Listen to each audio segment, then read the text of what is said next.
नमस्ते. KM Gurukulam ह्या माझ्या चॅनलमध्ये तुमचे स्वागत आहे. आज आपण वूडचा सेंटेन्सेसमध्ये कसा यूज करायचा ते पाहणार आहोत.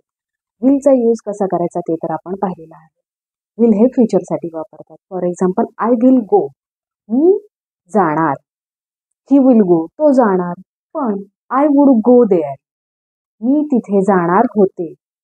ही वुड गो देअर, तो तिथे जाणार होता.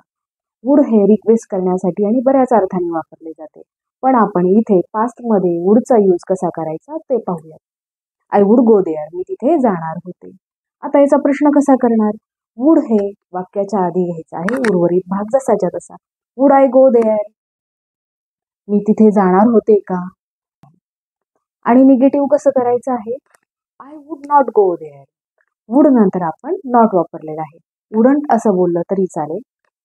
त्यानंतर would he talk to them, तो त्यांच्याशी बोलणार होता का?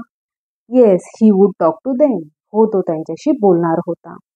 No, he would not talk to them, नाही तो त्यांच्याशी बोलणार नव्हता.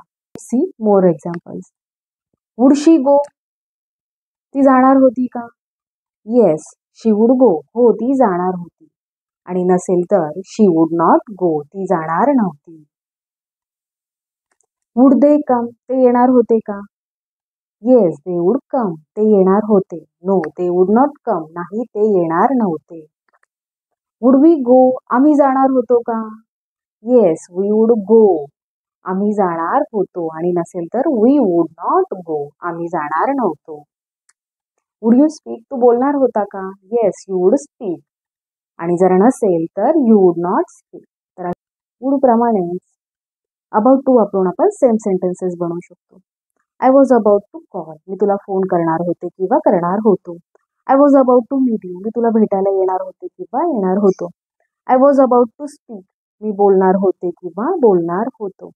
तर अशा प्रकारे आजच्या व्हिडिओमध्ये वुड आणि अबाउट टू वापरून सेंटेन्सेस कसे बनवायचे हे आज आपण शिकलो. व्हिडिओ जर आवडला तर लाईक आणि शेअर करा आणि चॅनललाही नक्की सबस्क्राईब करा. धन्यवाद.